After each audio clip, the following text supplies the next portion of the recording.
Ladies and gentlemen, welcome back to another episode of the Sup Podcast. I'm one of your hosts, Luke Trevisi. The crew is all here, full force, baby. I got Chris Chaney to my left. What's up? And Lawrence Deloach to my right. What's up, everybody? What's up? How was Thanksgiving for everybody? Oh, it's great, man. It's wonderful. A lot of food? Yes. A lot of fun to be had. Yeah, a lot of food. A lot of food. Wait, Lawrence, did you wear your turdunkins for dinner while you were eating?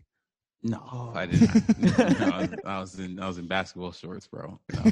Did you bring the box with you? You were like, look at what you didn't put it up next to everything? No, I did not. I should have. But I still have multiple Thanksgivings to do that. So Thanksgiving's one of the holidays that doesn't really get a lot of sneaker festive love. You know what I mean? I feel like there's Christmas shoes, there's 4th of July shoes. Like I feel like Valentine's Day, I feel like everyone gets one except Thanksgiving. Not since Concepts came through. That's right. Like, My Concept brothers holding it down. Let's flip the game. I think that's one of the first. I mean, once again, there's probably shoes that we don't remember, but this is like the first turkey themed sneaker. Oh, hold on, you don't remember the Cornucopia 11s? I don't remember those ones. Luke, put us on. Yeah, put us on the game. Oh, they were like, it was like a cornucopia. All right, listen, guys. There's a lot of exciting stuff that happened during the weekend. All right, we had Black Friday happen, but we've got a bunch of merch coming. We got Jordans coming out next month. A lot of stuff to talk about.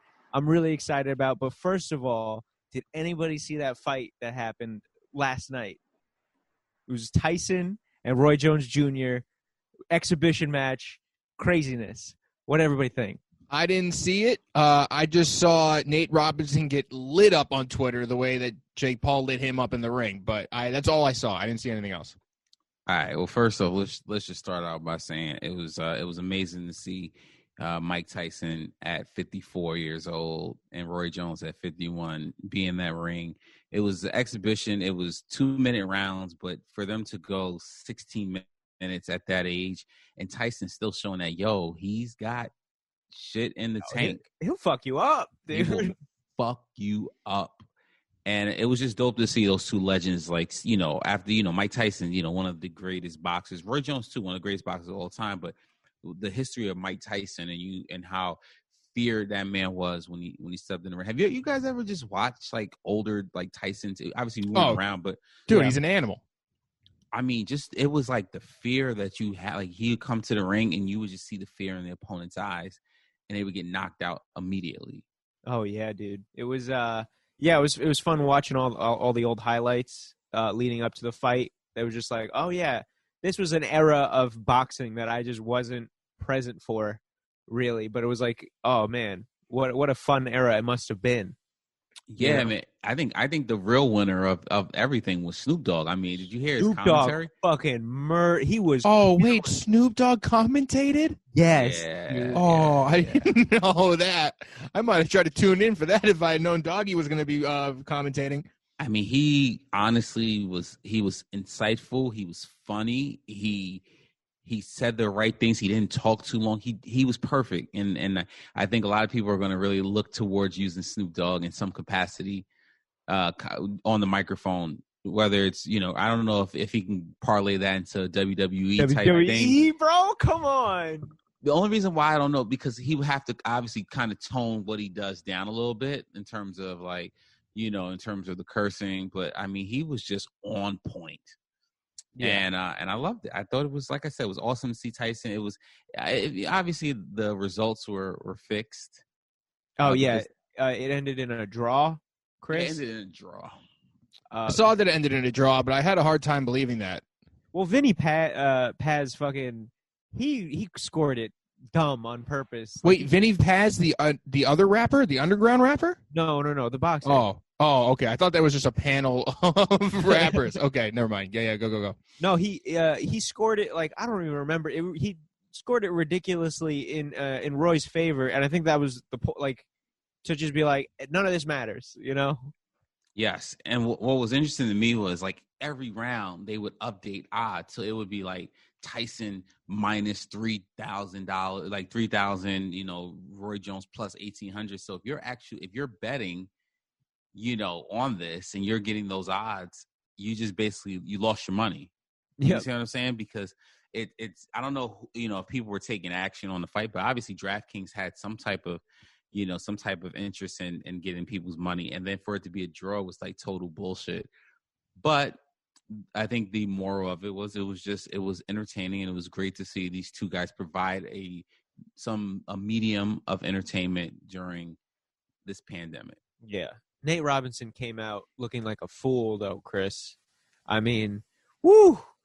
I mean, his first move out of his corner when the bell rang was basically just like tackle Jake Paul. Mm-hmm. A dude that's like 4 or 5 inches taller than him and looked like he was actually working out this whole time. And then when the ref broke him up, he was like, all right, let me do that again. And then he did that 6 more times and then just kept falling. Okay, so that's what I was going to talk about. We talk about Jake Paul, who plays the heel role exceptionally well. Like, he's unlikable. People This just is don't. This is a man who watches wrestling. I'm talking about Lawrence here. Yeah. Who understands the role of a heel. Oh, I as a person who I've watched wrestling for years, since I was a child. I don't watch as much anymore, but I just understand the psychological aspect of what this guy who he is, and he comes off as unlikable. Yep. And when you see a guy like Nate Robinson, he was a fan favorite in the NBA.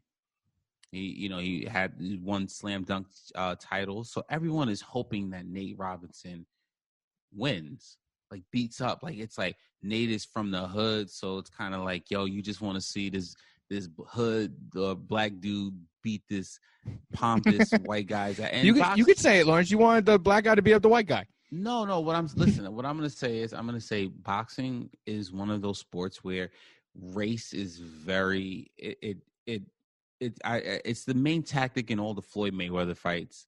It's the main tactic in the Pacquiao fights. That's what I'm saying. Passes in the seats. That's Filipino. That's what I'm saying. It's what it is. It's you take a black guy, you take like a Latin guy, and now you've got the Latin, group of people cheering, hopefully to see the black guy get his ass beat. The black guy, he got his black fans. It's like, fuck that. I want to see my black brother win. It's fucking rule number one to me in fighting. All the way back, I watch. This is so weird, but one night I was like a little high, and I was watching a Jack Johnson fight. You guys familiar with Jack Johnson? Yeah, but I'm not familiar with you ever being high. Okay, yeah. So it's occasional edibles here and there, and and I'm just watching this, and it's 1912. It's fucking years ago, 100 years ago, and literally he's fighting this white dude in a sea of white people.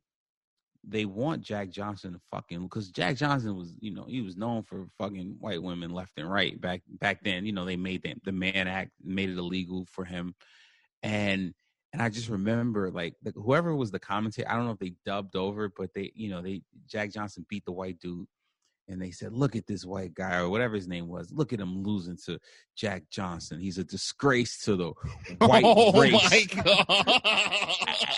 And I just laughed because I said, that is how boxing is.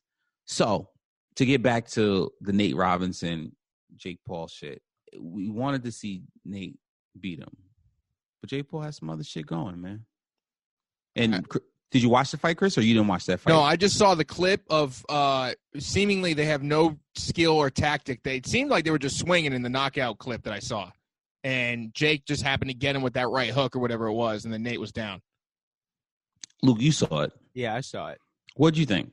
I thought Jake Paul actually knows how to box. That's what that just made me realize. Because during that whole fight, like, there was a moment, I think in round 2 it was, where after Nate had him in another grapple, they broke the grapple, and then Nate started to back off. But at that point, I was like, it's too late, because he's already gassed, and he's got no, like, Jake already knows that he has the advantage over him, and like, it's a psychological game at that point.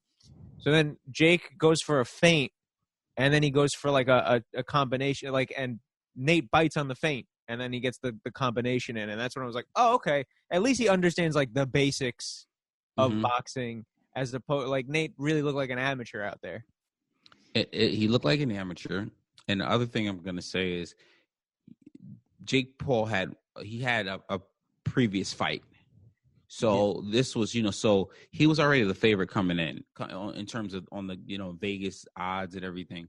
But what I realized with Nate Robinson is you can have all the training in the world for whatever time, but when you get in that ring and it's just you, your brain, your fist, and another man, a lot of that training probably went out the window. The window. How to protect yourself, how to defend, how to properly, try to, conserve energy. And I think he went for the backyard, street fight where it's like, I'm going to fucking knock him out and it's going to be quick. And Paul was picking and choosing his spots. Now, this brings me to my next observation. The internet is a cold world. Fucking world. Oh my God. The internet. I was just trying to find the clip on Twitter, but there were so many memes about it that I couldn't find the clip, bro. Dude, there's like a Nick Young tweeted out after after Nate lost. He was like, "This is not representative of the NBA family." Damn. What was it? You had one. You posted one on your Instagram, Chris. That was like, "Oh, we need to be specific when we manifest things." He had a tweet. I was like, Nate Robinson had a tweet that said I was going to shock the world, and boy, he did. Yeah, he did. What do you call it? Curry fucking did some shit. Like he replied to something that Nate said too. It was clowning him 100%. Yeah, and it makes you realize that that in this internet world, that everything you do is waiting for someone to make fun of it. Yeah. You understand what I'm saying? Like someone, like, no matter who won that fight, if it went the distance or whatever, but the way it played out, it like Nate Robinson, like all of his accomplishments in the NBA are going to be like, it's going to be disrespected in a sense, because everyone's going to be like, well, you got your ass beat by that fucking YouTube kid. You understand what I'm saying? Yes. Yeah, it's true. And it sucks. It sucks. But it also, at the same time, I mean, Nate's got, obviously Nate Robinson got paid for this, and, there's money in a lot, and they're making money in the pandemic. But shit. Yeah, what a way. There's your boy. There he is, sleeping. Yes. And that was the hit right there. Oh, this gave me that knockout gave me flashbacks to Manny Pacquiao getting knocked out by Marquez. Because a lot of the same memes came out of it, like the Simba pushing the dead body meme. That one was like one of the best ones. The Tempur-Pedic mattress one, that was another one that came out of it. All just bringing me like flashbacks to when my hero got knocked out. That's what I'm saying, man. It's the internet, vicious. Man. And it ain't gonna stop, man. Just because it's tomorrow's Monday, and people they're gonna continue to have a field day with this shit. So it's true. I think we got another 2 weeks at least of burning this, and then after that, it's just gonna be sprinkled in left and right. Oh, totally. Yeah, man. Yeah. Well, we were talking about Monday. Cyber Monday's coming up. Yep. But what just passed was Black Friday, baby. Yep. Anybody cop anything? No. I'm really proud of you, Lawrence. I'm really proud of you. I'm proud of myself, man. I don't, I always try to tell myself, just don't buy anything. Oof.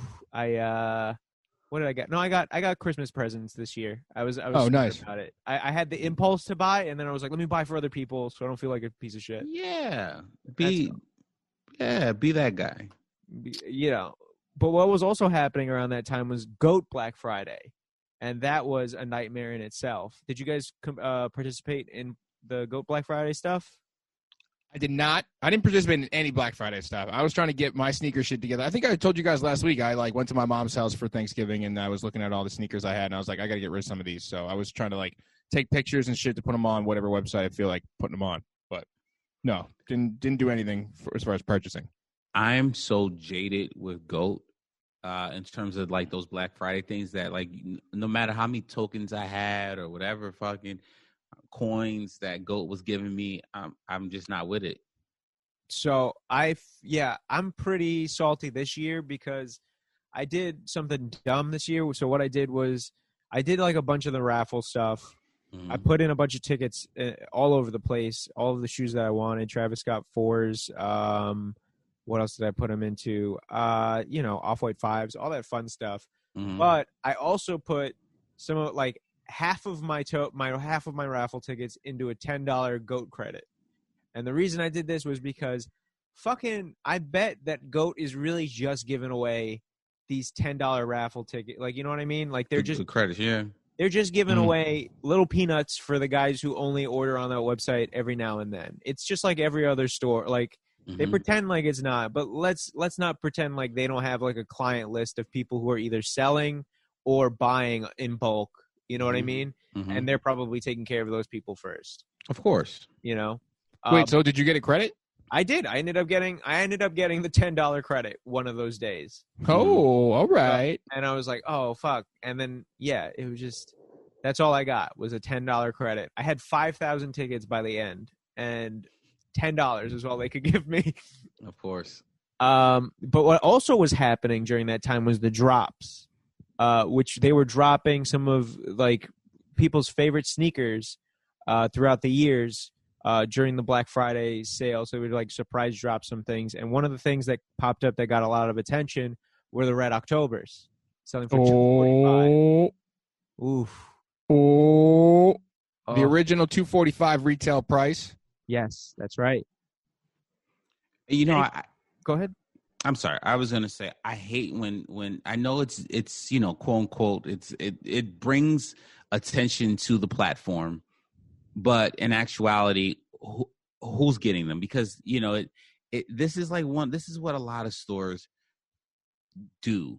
They hype up. They have we're selling this Off-White Chicago and this Red October for retail, and the app crashes or it's the sneaker's not even there. It's just done to drive customers to what you're selling, your product. So now you miss out on the Red Octobers, but you buy something else. And it's great marketing because it got a lot of attention to GOAT. But come on, man. Luke's going to be on their board one day, just trying to fill time, not be on Instagram. Realize he got $10 credit.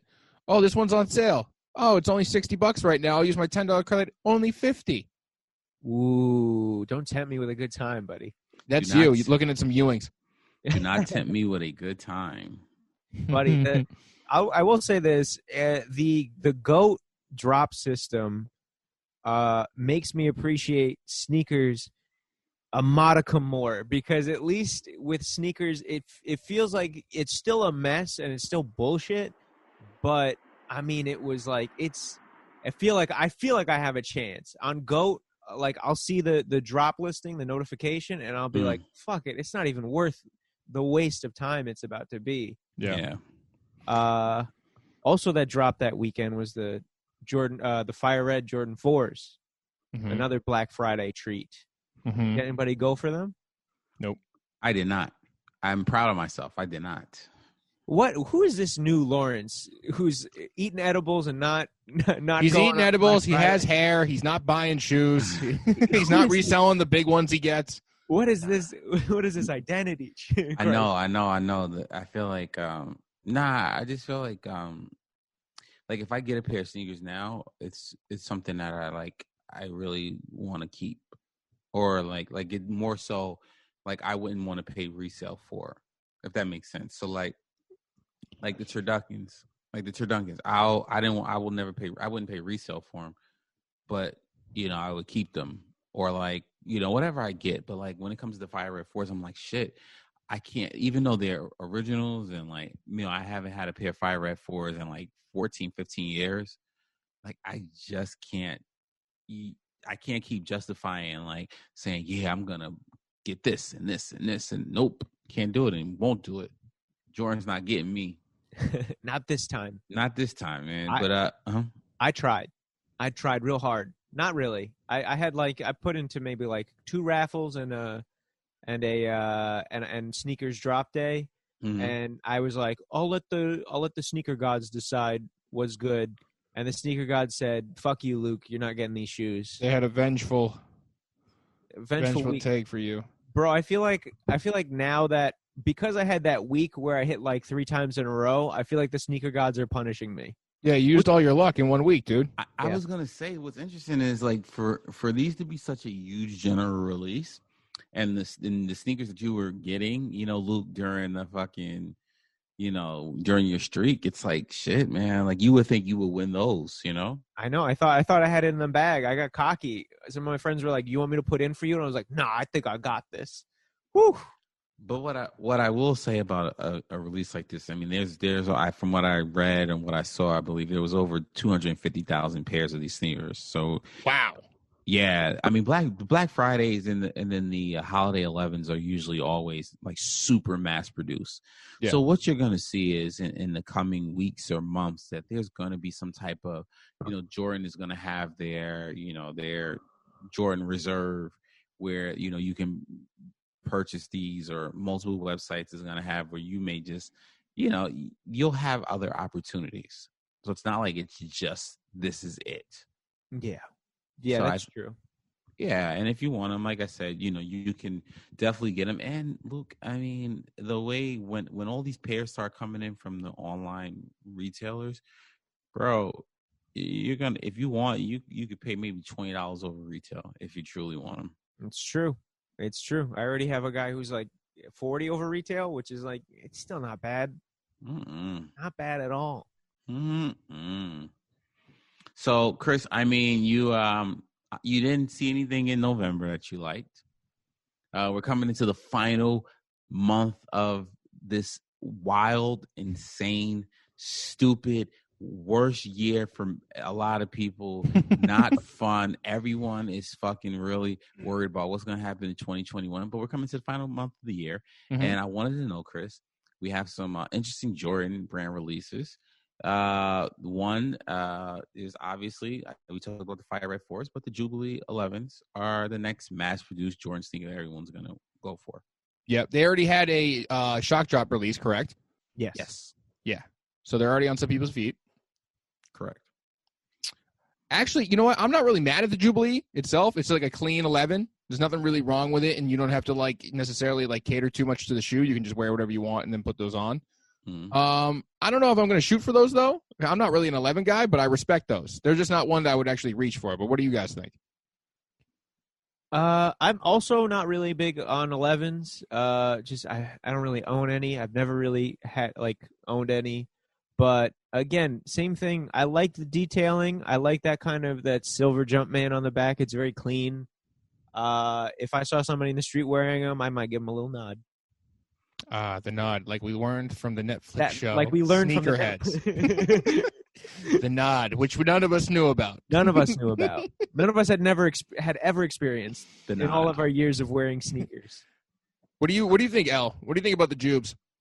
I don't like when I was a teeny bopper. Yeah, I would love a pair of 11. Oh my God, holiday 11s. Come on, man. If I was, when I was a kid, the Christmas 11s were the shit. But as an adult, a grown Lawrence, I just can't get into the 11s anymore.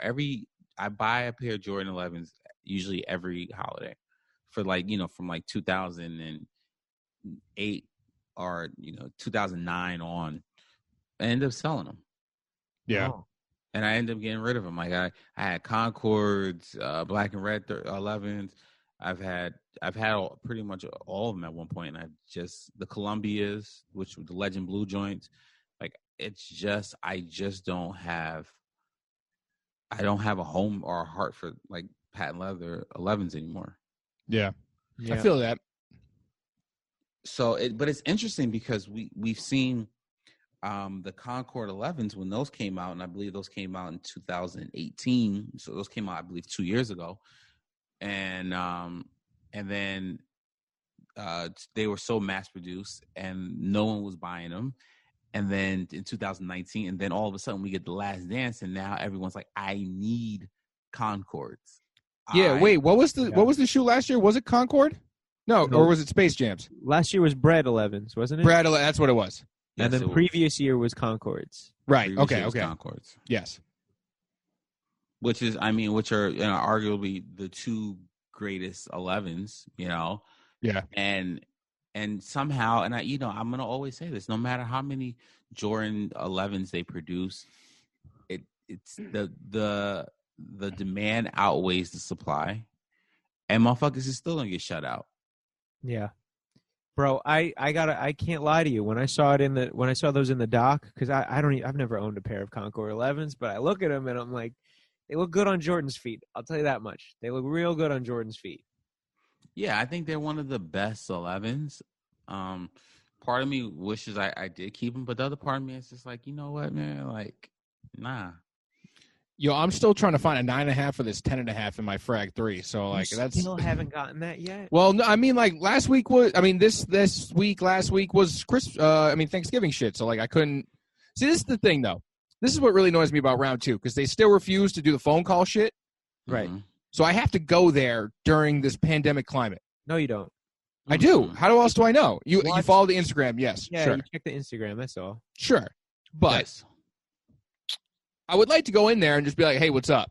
But it's a problem getting over there. So that's my Christmas journey is going to be. It's the 12 days of Chris to get to my Frag 3. They don't even have a 9.5 yet. So you're going to have to wait even longer. I'm surprised while you were up in Boston, you didn't try to check some of the spots out there.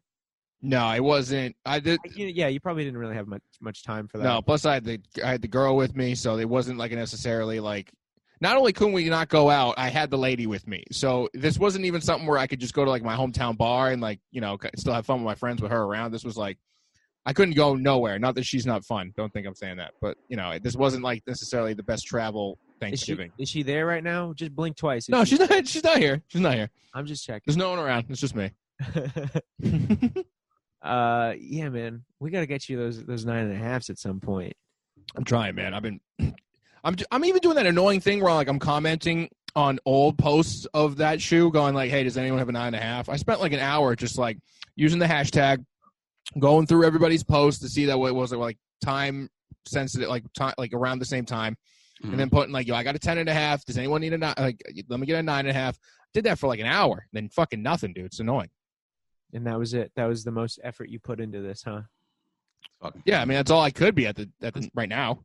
I hear you, but as an Asian father, I have to tell you, try harder next time, maybe. Yeah, you gotta try harder, bro. Hey man, I gotta try harder. But look, it's a slow burn for these guys. I said I wanted them. I have it kind of, and I'll get them eventually. Okay, that's fair. Lawrence, you were talking about patent leather on a Jordan. Now, the Jordan ones that are coming out this week, are those patent leather as well? The metallic golds? Yes, they are. Yes, what do you think about those? Those come out, I believe, tomorrow. Okay, so if you're listening to this live, if you're listening to this when the day it came out, it's live. They're out today. They'll be out today. If I'm correct, I don't want to say the wrong thing, but I believe they are coming out. Yeah, they are coming out Monday. So I don't know. I'm not they just look so bland. I don't know if it's the color blocking or it just has a weird vibe to me. The black ones, right? Yeah. Do you have it, Chris? I have it up already. Oh, you do? Here, I'll give you the Yeah, because I had the same, I had the same issue when I was looking into them as well. Because like the more you look at them, I don't know what it is. I think it's the dull kind of gold upper that just doesn't really do it for me. But like as a shoe in general, like I don't know, man. There's gonna be so much creasing on that leather. I don't really like it. Yes, as a person I had gold toes. The gold toe patent leathers, and the same thing. I just got to the point where I was like, I don't trust myself with those, and I just got rid of those. Like you I don't know. Mm-mm. I'm not mad at that like amber gold. I'm not mad at that. I'd be more annoyed if it was like the bright, like crazy gold. But these are like a dull loud, you know what I mean? Because like the material does a lot of the talking for you, but I get the crease shit. If you're one of those guys that wears like the anti-toe crease things in your shoe, like this is cool. But yeah, patent leather in general is kind of just like a tough thing on the toe box. So I have a pair of the Space Jam SB highs because I thought that fit more of my aesthetic. It does. As the guy who grew up in skateboard culture, outside of skateboard culture, looking in, more realistically. But even then, with those, I wore them once or twice, maybe at most. The first time I wore them was for the podcast with Jesse and Chris from Tenet. Yeah. That was like the first time I wore those. Creased up like a motherfucker. Wore them a second time, and then after that, I've just been too afraid to wear them. Really? Yeah. And I feel like I would have the same issues with these shoes. Yeah, I don't know. I'm just not a fan of. I think they kind of butchered these just a little bit. Like Gentry is just. I don't know. The original 85 did not look like this. No. These are wedding shoes. These are the dunks that you know, like the dude's like, all right, I'll get all these for my wedding party. You know? I'm not mad at that. I can see that. I'm not saying that Nike has a quota of like, all right, there's got to be one shoe that you can wear in a wedding a year, but I feel like this is like, they must have like some roundabout way of having a checklist like this where it's like, all right, so we got one for the guy who can wear it in the wedding. You know, how about this? There's a fly Jordan for a guy to rock climb in. You know, I feel like they have like a dumb list that they always try to hit. I just feel like this is another case of Gentry Humphrey saying, "Yo, you want this? Fuck what you want. Suck my dick. You're not gonna get it because I just don't like you people. I'm gonna fucking take advantage of, of what I'm not gonna give you what you want." And I think that's what it is because the 1985s look completely different and they had a different feel, and these just feel like blah blah blah. You're not gonna get what you want. Yeah, it's true. Go ahead. Sorry. Oh no, I was gonna say. All right. I don't like these ones, but I don't like any of the upcoming ones. Speaking of upcoming ones, we have motherfucking J Balvin. Did I say it right? J Balvin. J Balvin. I mean, these are, Luke, if I've ever seen a shoe for you, bud. These are a shoe for me? I don't know. They scream Luke to me. Oh. What are you trying to say, buddy? What are you trying to say? You just trying to say something? You trying to say something right now? That's always a great insult is when you see someone wear an ugly shoe and then you just tap your friend and you be like, yeah, I kind of feel like you would like these. What you trying to say, bro? You trying to say I can see you in those. Oh, these are the J Balvins, man. There's rainbow colored cardboard cutouts on shoes. Wait, so this is the dude that followed Travis in the McDonald's shit, though. He was number 2 on the McDonald's collab, right? Correct. Yeah, correct. So he's also doing a Jordan? That is correct. Okay, and he also has a smiley face logo. Yeah.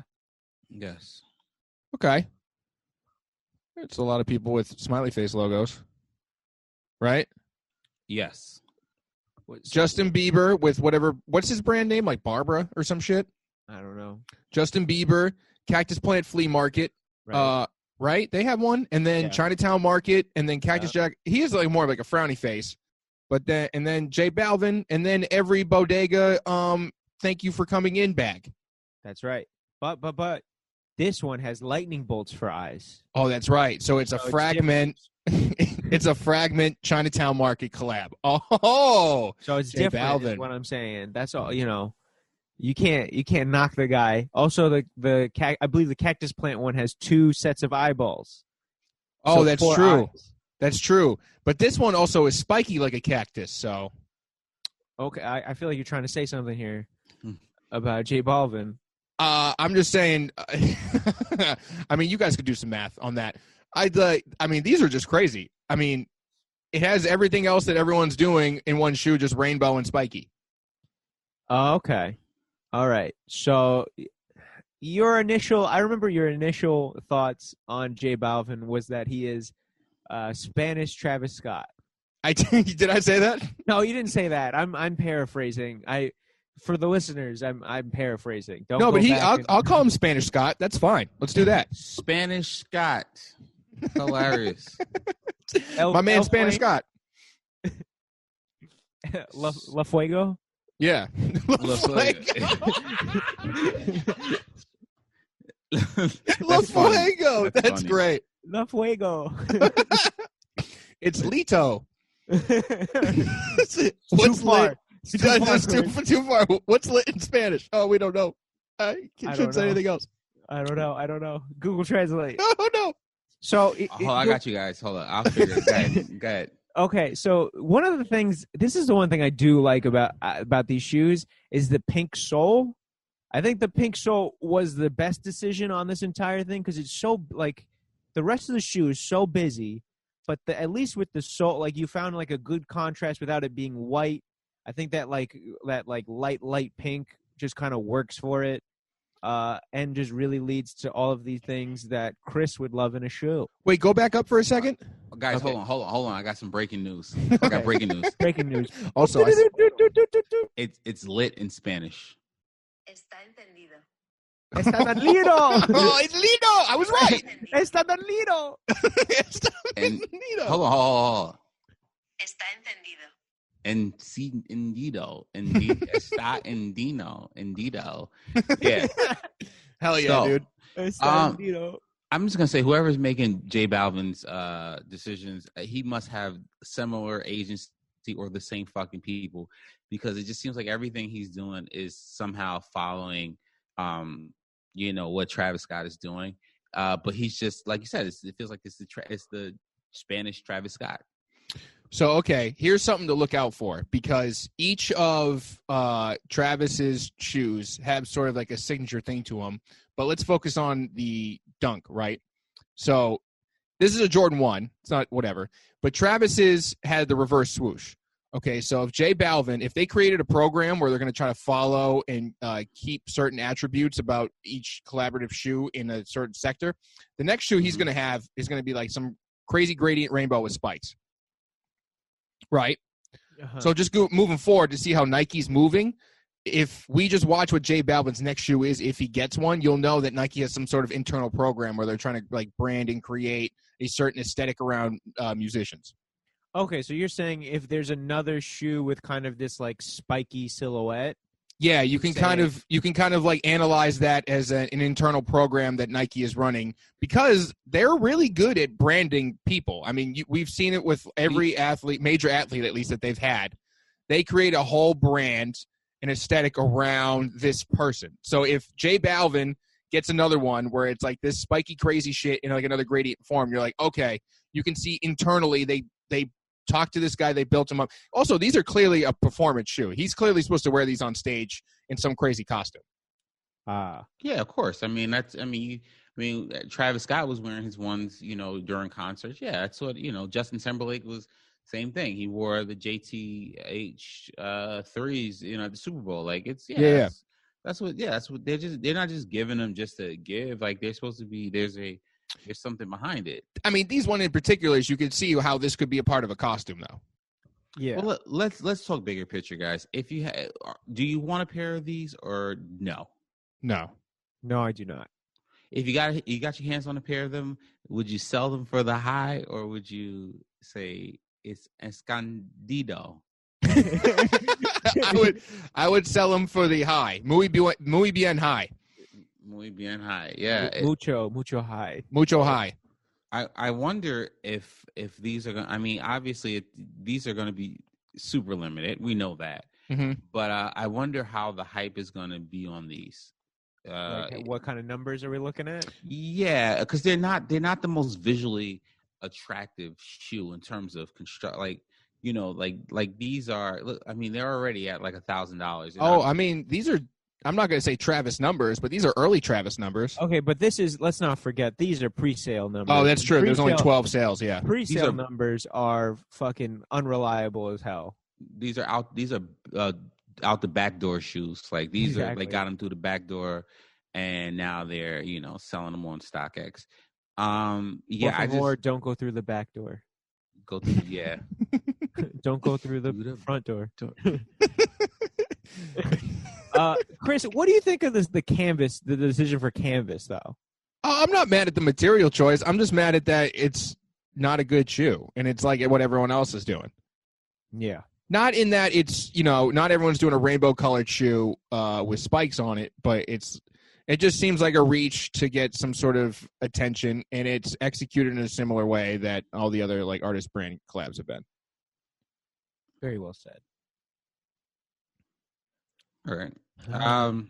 But yeah, I'm just gonna try paying attention to see what else he does, because if it is interesting to think that they have an internal program to like brand people and like run with a specific aesthetic. Yeah. But I'm just gonna keep my eye out for that. It sounds like you didn't like any of the Jordans that came out for December. So, Chris, what if I told you there's Kobe's coming out in December as well? Love Kobe. Rest in peace. Rest in peace. Also, not really a Kobe guy though, so I don't know what to tell you there. Okay, well, Grinches are coming out. Does that change your decision on anything? Changes my decision to look at you and go, ooh, buddy, I know you're buying a pair of those. Oh, buddy, I'm going to try to get a pair of those for sure. Now, if motherfuckers are striking out on random fives, on PJ Tucker 5, is going to be a battle royale. It's going to be so hard. It's going to be painful because the Grinches are universally loved. And, obviously, in this shitty 2020 that we lost, one of the greatest basketball players to ever grace the hardwood court. Yeah, man, I want them, but they're going to be, yeah. So now, wait, Luke, I think you went on record as saying this was your number one grail. This wasn't my number one grail. I said it's on my list of grails. It's definitely on my list of sneakers of the year. I said sneakers of the decade. This was one of the sneakers of the decade for me. Okay, maybe that's what it was. So I am going to try my hardest to get a pair of these, but I can already taste the L from here, dude.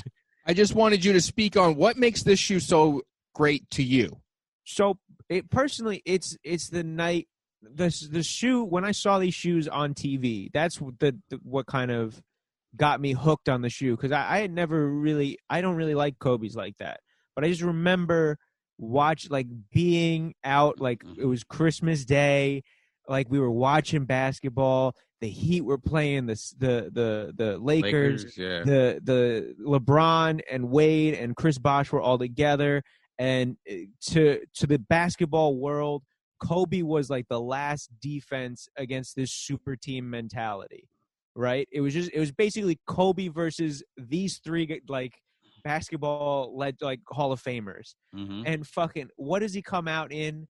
But like he's got like the Christmas uniform and he's got these bright green shoes.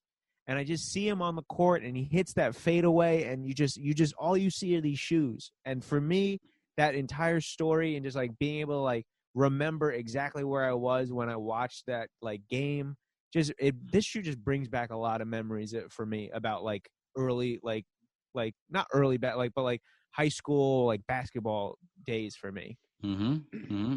Yeah, I'm with you on. Yeah, those are just iconic. Like I said, those South Beach, like those are like colorways that we really never saw on a basketball sneaker before. And this was one of those. This is one. Green. Yeah. This Grinch colorway. So I think it has like it just has a significance in many people's hearts. And I mean, yeah, and then add that to the fact that Kobe, the way unfortunately Kobe passed away in January.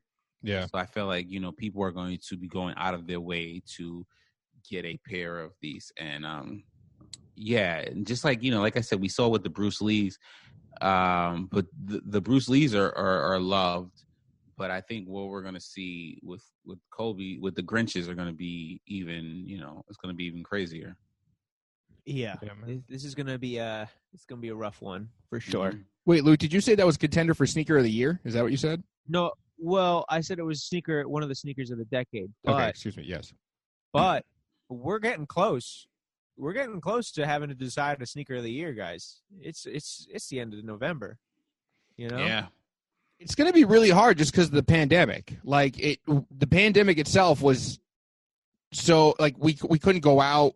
We couldn't feel what was well recepted. I mean, like we got to see from Instagram, and we got to see some like counts, but we didn't really get to see them in person. That's true. Well, yeah, because I mean, I can think back to, 2019 with the Travis ones and the Sakai's, and Yeah. 2018 we had like Union ones and stuff like that, and even 2017 we had the Off White Yeah. series, and people were, like you said, you were able to be out there, see, feel, and this year it just feels, obviously, like you said, like, that's not there this year. No, I mean, just seeing well cropped, curated photos of some Ben and Jerry's along with the Chunky Dunks is cool and all, but that doesn't make it. I don't know, like all that hype minus the feeling for the year, but well curated photos. Like there was some crazy photo shoots that went on this year just because everybody didn't have anything else to do because they couldn't wear them outside. So it's like, how do we even pick this? I don't know, but maybe we should. All right, so maybe we should do. Let's try to decide this week, because I think we have a lot to decide. There are a lot of factors to decide sneaker of the year this year. So why don't we do pre-pandemic? We'll start with that, like right now. Like, what's your favorite shoe of pre-pandemic? Pre-pandemic shoe of the year. Pre-pandemic shoe of the year. Yeah. So we go pre-pandemic. We're going from basically up until mid-March. Yeah. So like halfway March. So if the country went into shit, like Friday, March 13th was the day that everyone was like, all right, this is serious. And then March 16th, which is a Monday, I think that's when shit was like, all right, let's just. Friday the 13th is when we were cutting it. Well, since sneakers, that's just very funny. No, since a lot of sneakers do come out on Saturdays, we're gonna go up until March 14th. All right, that's the cutoff. So if the sneaker came out after March 14th, we're not gonna count it. So that's pre-pandemic. That's pre-pandemic, baby. I already got I got one in my head already. Okay. Yeah, I got one. Luke, you go first, I guess. Okay, so my sneaker of pre-pandemic has to be, I've talked about it multiple times on the show. I got to go Nike SB Strange Love Lows. The reason I love those shoes is, one, I think just like that velour velvet material on the shoe, I just really loved. The way they were able to like kind of tell like this Valentine's Day, like make a great Valentine's Day shoe that feels like it could be like worn whenever in the year, and just like, it's just pretty, man. It's like there's like the colors just kind of like pop off of the shoe. I just think it was just a great use of the Dunk silhouette, was that color. Okay. I can totally agree with you on that, man. It's one of the most. It's a beautiful, well thought out, well executed sneaker. So yeah, that's totally valid. What about you, Chris Wood? I'm not mad at you for that. My pick, I just made sure I checked the date on these when these came out. Mine's a Dunk. Surprise, surprise. I wasn't gonna go with the Travis Scott Paisley Dunk. Did they have an official name? Just the Travis Scott, like, bandana print Dunk or whatever. We just call them Travis Scott Dunks. Yeah, exactly. Trav Dunks. Cactus Jack sent me here. Yes, Cactus Jack skated over here. Cactus Jack told me to skate over here. It's lit. Those to me are super important in the timeline of this year being the year of the Dunk, because it was early in the year and it was a Travis stamp very early on. So I think because they gave him a Dunk that, if I remember, the first reveal was him at a Laker game, or he was at a basketball game, and I think that was the first time people saw him wearing it, which was before the release date, obviously. So it was very early. I got to be straight up with you for a second. I literally thought to myself when you said he was at a basketball game, I was like, when do they let people back in the basketball game? Like, that's what I'm saying. Pre-pandemic. I literally forgot that people were allowed to go to basketball games. Yeah, that's correct. We covered the entirety of the bubble, not realizing that there was a basketball before the bubble. Yeah, it was people going to games and shit, man. I'm not mad at that either. You like the tearaway aspect of it? It's not even the tearaway shit. I'm just going to be honest with you, man. It's just that Travis Scott had a dunk, and it was early in the year. And I think that I think that helped the wave that was the dunk wave grow. You think it set the tone pretty nicely. Yeah, and the material choice is nice. I mean, if you look at the way he's branded and his color palette that he uses, it was very on par for, very like on course for that. And I think what the laces were rope, weren't they? Yeah, rope laces. Mhm. Yeah, so that's kind of a cool story involved with that too. So that's why I'm going to go with that one. Okay.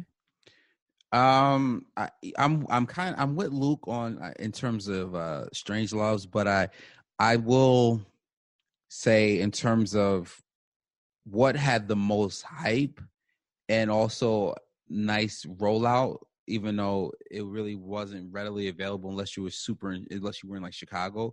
I'm gonna say Off-White 5s, the black. Yeah. Okay. I always, like I Good said, pick. I always liked them from even when we first saw them, and I know Chris was kind of like, well, they have holes in them, but I'm like, I'm hating on the holes. I will remain hating on the holes. My shoes should not have holes in them. I remember flip-flopping on those shoes a couple times. Like, it took me a couple, like, when we first saw the product shots, I think Chris, you got like a hookup or something, and you showed us product shots early. I may have... Yeah, I was privy to both colorways much before the general audience was. What? I mean, you went on Reddit and you found them, is what I meant. I said. That's what I said right there. Yeah, no. Someone DM'd me them. Yeah. No, But you showed us those, and I was like, there's holes in it? I don't know, man. But Lawrence was day one for that shoe. Yeah, I definitely enjoyed it. I thought it was well thought out, well executed shoe. And I just remember like people going crazy for them. Like people wanted those shits bad, but they also, I mean, like I said, I think Trav's Strange Loves, you cannot go wrong. I do remember, and I'll say this, I remember Strange Loves not having the same, like, that SB hype. Like if Strange Loves came out in June, they would have been hyped up to the moon, if that makes sense. Oh yeah. When they came out in February, they were well regarded, but I don't remember people going as crazy as they did for those as they did like the Travs. I do remember people going. I think that was the first time we saw on like social media people being like, if you want these shoes, you got to wear them out the door. Like, I think that was like one of the first one, or I saw a sign that said like, if you want these shoes, they don't come with a box and you got to wear them out. I think that was like one of the early ones where we started to see skate shops kind of like fight back against bots and shit and resellers. And I also remember like on the secondary market, they were going for like $400 or $500 I know out the gate. And I remember people were kind of turned off. They were like, I'll be damned if I pay $400 for these. That's insane. And then you look back and you're like, well, that was kind of a deal. I'm so mad that I didn't get them when they were, because I remember we had a discussion about it too, and you were like, I don't know, man, I think you should get them, and I said no. Yeah, listen, dude, how I felt about it's, you saw what happens, and I see it a lot of times in sneakers where we kind of were like, I don't want to like move some shit to get those, and then next thing you know, the price just becomes to the point where it's like, okay, but you just can't. You can't, yeah. You know what's really funny was I texted you guys the shoes, so I had a pair of those fucking, what were they called? Those dunks I sent you that I had at my house, the high magnet ones. Oh yeah, the magnet grays. I got those as a gift, I think, from I don't even know how I really got those. Mm-hmm. But I was like, I'm not really into these. So I put them aside, and then I checked stock. There's not many pairs on there right now, which is surprising. Mm-hmm. I feel like these kind of like were like a whatever one that I think mad people would have. But the only one, there's one thing on there that in the ask is $950. Yeah. So like minimally, this shit I just had at my mom's house, not even like these were whatevers. That's at least $400 on eBay. Mm-hmm. Exactly. I feel like there's a lot of people, like, you go check your closet. I didn't even know I had these. I really had no idea. I knew I had, like, a couple pairs of dunks, but I didn't know these were in there, and these are probably the best ones. The other ones were, like, just general release shit that I beat to shit, like mowing the lawn and shit. But, like, I'm like, that's the $400 that was just sitting there this whole time. Yeah, bro, Yeah. I feel you. I just I found some of my old Pokemon cards recently, and I found like a holographic Raichu, which is like if it's like in perfect condition, is like $80 Wait, from which set? from base set. Because there was the Dark Raichu from the second set. I know about the Dark Raichu.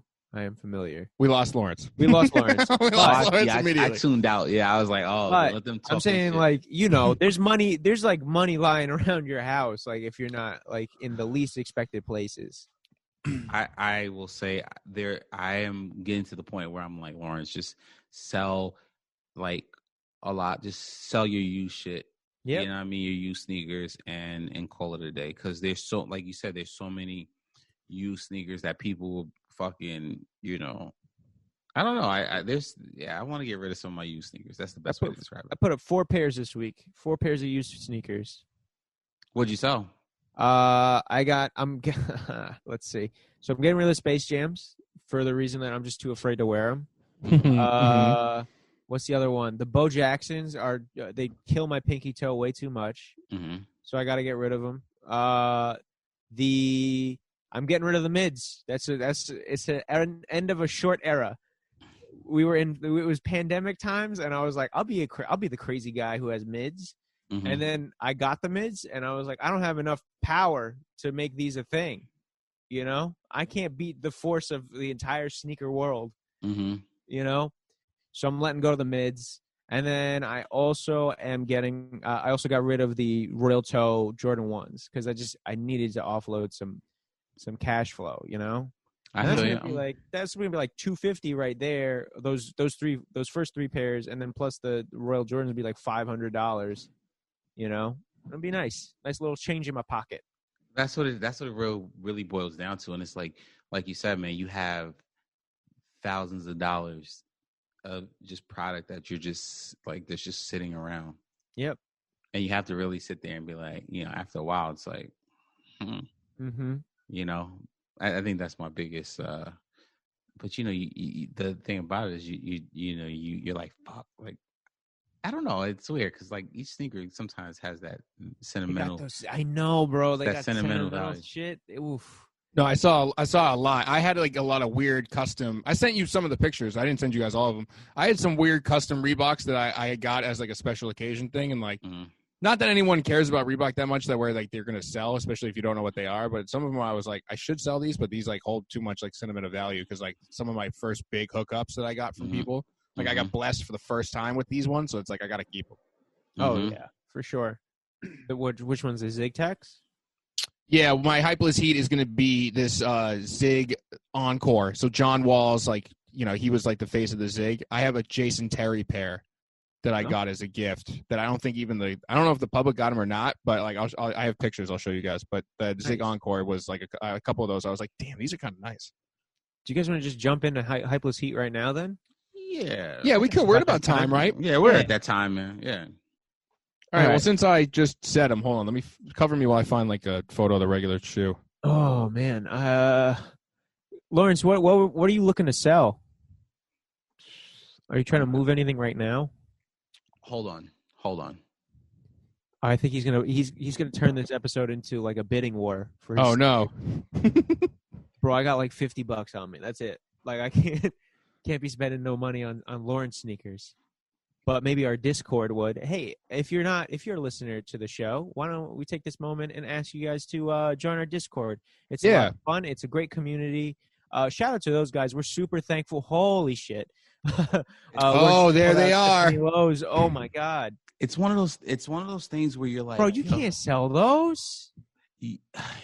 But it's like you get to that point, bro. Where it's like I've had these for 15 years. It's like how much longer? That's true. Yeah. No, yes. That's very true. I mean, but they're dunks, and it's like you look like I even look at the bottom. The bottoms are still like it's like come on, like what are you doing, bro? Like you are sitting on a fucking stack, huh? What are those going for right now?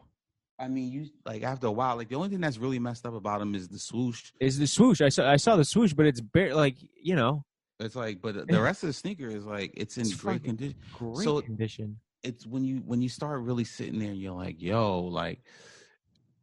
But at the same time, like you said, like they all have some type of stupid story to them. You understand what I'm saying? Like like at the end of the day, it's like, oh, well, that's brand new. Yeah. But what I'm saying is they all have some stupid story, like, oh, I remember when, I got like, and I think that's the problem. But I think you have to sometimes take out that emotion behind it. But at the same time, it's like, I don't know. Well, yeah, because like I was, you watch these videos online of these guys with like Mayer has like a fucking two floors of fucking sneakers. Mm-hmm. And you're just like, at what point, man? Like, you never. We can't. I mean, Mayer. We can't count Mayer in this shit. Mayer is like a whole nother. It's a different. No. That's taking it to its extreme, right? Yeah. That's like taking it to extreme. Like, he's got a great collection. No shade to him. Respect him all 100%. But still, at what point? At what point do you? Yeah. As somebody who doesn't wake up one day and decide I'm going to have the biggest and most expensive sneaker collection in the world. As like a normal guy, at what point do you are you just holding on to you're just hoarding stuff? So I do hear you. I feel you. I think it gets to that point. Like, I mean, honestly, and what I'm going to say is I think what everyone needs to realize is I think anything with the air bubble or with the sole that can disintegrate, you got to really start weighing your options in terms of what you need to do or what can you do with the shits. Because, but when it comes to dunks and like Jordan 1s, those things are indestructible. Like, they'll be around forever if you properly take care of them. Yeah. I had those board flips, those ice creams, the Pharrell joints that he did with Reebok, and those sell well. Those are from 2006. I have those. I still have them going, and I don't wear them. I did wear them though, way more than the fucking tiffs you got. But I'm still looking at these like, what am I doing? Got to get rid of these. What am I doing? Yeah, exactly. Mm-hmm. Wow, getting old must suck, guys. Good thing I'm gonna be young forever and have all the sneakers I could ever want. Hilarious. All right, let's jump to Hype Seat. So mine, which was inspired by the many that I didn't realize I had at my mom's house, is the Zig Encore, which was the follow-up to John Wall's introduction to Reebok with the Zig Slash. Oh man. So, I mean, this colorway was a launch colorway, so I'll use this as the one that for the card. But there was so many colorways. There was so many different versions of these, and I have like ones that I don't even know if they came out necessarily, just because I was at the build. I was in the building at the time. So these ones in specific, these Jason Terry player editions were probably my favorite out of the ones I didn't know I had.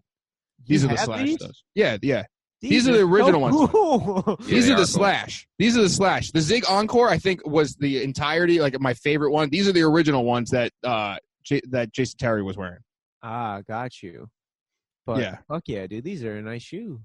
Yeah, so I played ball in like all these though. So that's the problem. Is like not only are they like these obscure Reeboks, but I did play in them. So you're Jason. You could just pretend you're Jason Terry. These are just shootout shoes. And that was when he was on the Celtics, so I was extra hyped for those. Getting dunked on by LeBron. We don't need to. What? Yeah. Hey, look, I know we've got to shit on two great Celtics players this episode, and that's fine. Right. But low blows from each of you. I know. Listen, let's not forget. Let's not forget Nate was wearing those Knicks colors. So there you go. Well, he's an all-time great Celtic. I don't care what anyone says. He's all-time terrible Nate. All-time terrible Knicks player. Deez Zamero said those aren't Knicks colors; those are Mets colors. Don't get it twisted. I agree. That's hilarious. That's very funny. That's very, very funny. Oh shit! I'm gonna do my Hype Seat for the week. Mm-hmm. My pick this week is gonna be 99 Products, the chalk-colored sneaker that they do. 99 Products, a big listener of the show, big fans of us. They sent us like little gift coupons for shoes. Mm-hmm. I got a pair in the mail, and boy, do I fucking love these shoes. They are light on your feet. They feel really comfortable. I use these shoes for work all the time.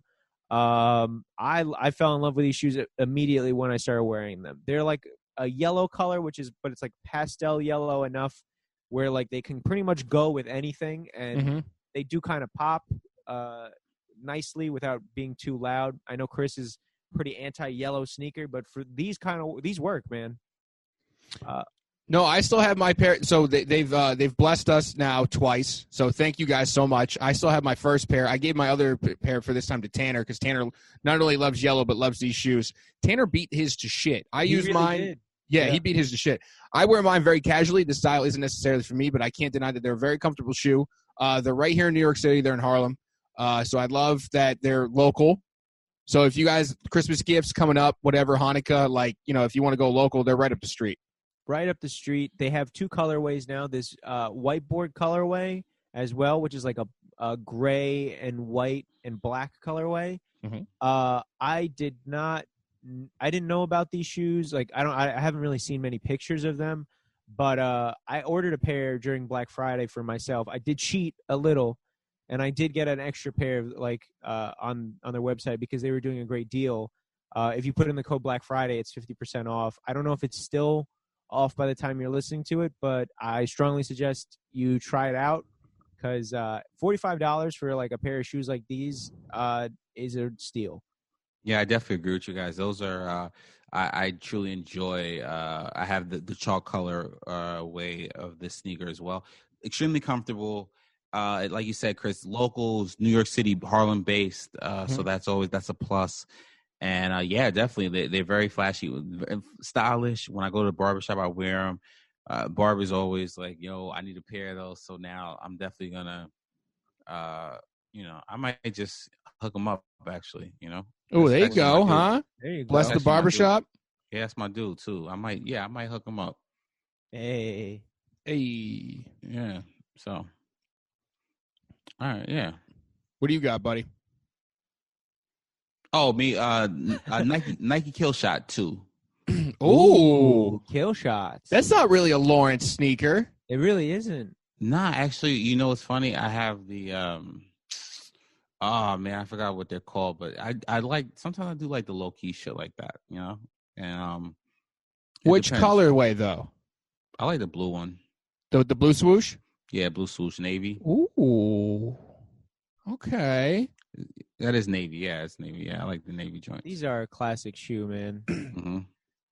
Oh my god. Yeah. Yeah, J. Crew, and you can cop them shits to J. Crew. Yeah, they're like fire, bro. Bro, so nice. So nice. Even like some of the other colorways too, like the green and the maroon. It's just a very clean shoe overall, Was it? This was originally a tennis shoe, yeah. Yes. Okay. I believe so. Yeah, this is just one of those ones they made for a sport that skaters were like, "Nah, we can skate in these." Mhm. Yeah. For sure. My brother owns a pair of these. His friend gave them to him because I'm a bad brother and I don't hook him up with sneakers. No, you but take they that hooked shit for him up. yourself. I do. I really am selfish. But I tell you what, like, he upgraded his whole style off of just like you could build an entire wardrobe around the kill shots and be just a pretty fly dude at like a pretty low price. Yep, there you go. You buy one kill shot with the one color swoosh, then you get all the outfit around that. Then you like, all right, now I'm gonna get a red shirt and I'll get the red kill shots. Oh shit, I've upgraded to red now. Oh shit, because then you can mix and match right with that, and then once you get the green, oh man, then it's Christmas time and you got green and red, like. bruh. Well then, Yeah, man. I think this has been great. All right. I think that's it. I think you're right, Lawrence. This is a great episode. Any last thoughts, everybody? No, I hope everybody had a good Thanksgiving. The holiday season coming up. Just travel safe. Don't fuck up anyone's life, especially if you're in New York City. Don't forget, like, if you get it, you have to quarantine for 14 days. Yeah. So if you have to travel like me, I'm so scared that I have to come in contact with somebody and I'm gonna have to quarantine. It's gonna be around Christmas. That's my only thing. So everyone, just wear your mask until after the holidays. You can kiss me on Valentine's Day and give me COVID, but before then, let's wear your mask and just chill out. And just chill out. There you go. Chill out. Join the Discord. Uh-huh. Link will be in the description of this video. This As always. podcast, as always. So give us a subscribe if you haven't. Rate the podcast wherever you are listening. That helps a lot. Let's see what else. You can find Chris at Not That Cheney on all social media platforms. Mhm. Lawrence at LZD325 on all social media platforms. me at Trevisus on all social media platforms, and the podcast on Sup Podcast NYC at all major social media platforms. Mhm. Shoot us a Gmail too, suppodcastnyc@gmail.com. Yep. Send us what you're thinking. Let us know. And then there's also a voicemail thing that nobody does, but like you should. You We'll should. have a good time. They There you only send gibberish nonsense, and I haven't done it for a while. So send me some gibberish nonsense now, so I can show Lawrence and Luke, because I feel like I made that shit up before. And yeah, that's it. There you go. All right, guys. All right. All right. Peace.